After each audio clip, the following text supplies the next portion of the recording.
crisis-stricken Sri Lanka has defaulted on its $51 billion external debt, calling the move a last resort after running out of foreign exchange to import desperately needed goods. The island nation is grappling with its worst economic downturn since independence, with regular blackouts and acute shortages of food and fuel. We're joined on the phone line by Umesh, economics lecturer, young economist from Sri Lanka. Thank you so much for speaking to us.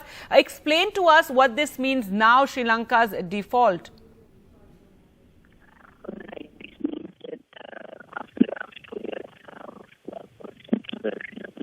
decided to just try and reconnect there with Umesh, but that is the big breaking news coming in from Sri Lanka, that it has defaulted on its $51 billion external debt. It's a last resort measure, is what the government has said, after they have run out of foreign exchange to import desperately needed goods. There you can see the kind of protests and lines that have been seen in Sri Lanka over the last couple of days and weeks, as it's facing a massive economic downturn and huge shortages of fuel, of power, and blackouts as well. The Sri Lanka's finance ministry said in a statement that creditors, including foreign governments, were free to capitalize any interest payments due to them from Tuesday or opt for payback in Sri Lankan rupees.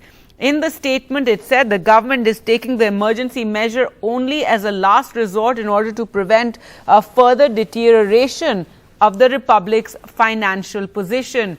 Well, we have Umesh on the phone line with us. Umesh, explain to us what this defaulting now means for Sri Lanka and what happens next. Right. So, can you hear me? Yes, go ahead. Okay. So, at the end of March this year, Sri Lanka's foreign reserve came to a very low level of 150 million. So now we are at a position where we no longer can repay our foreign loans. So that is why we have defaulted our debt. So what happens next is that Sri Lanka needs to go to IMF and continue the negotiation. So there will be a delegation going to IMF in a couple of weeks, or most probably the next week, and then start renegotiating the debt, start the debt restructuring process.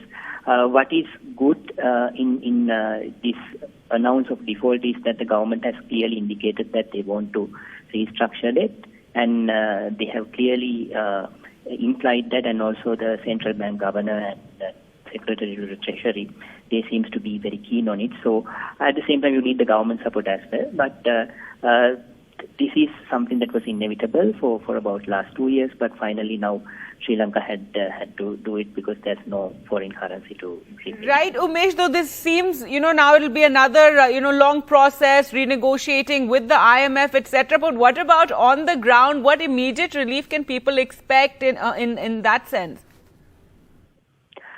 So the reason why Sri Lanka had to restructure debt is because Sri Lanka had to choose between whether to spend foreign currency on imports or whether to repay loans. So obviously the priority is imports because people need fuel, medicine, etc., right? So we are already struggling to import a lot of items.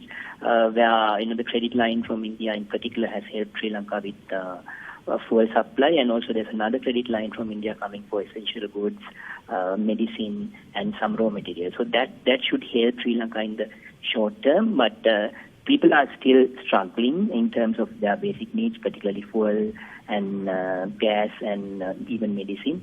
So these things need to be addressed in the short term, medium term, and even in the short term, which requires support from other countries as well. So it's not going to get better very quickly, but at the same time, it's an essential step, and that was the only step that Sri Lanka, only option that remained for Sri Lanka. So the bridging finances, the support from international community and different bilateral partners is important at this context for Sri Lanka to get through this tough period.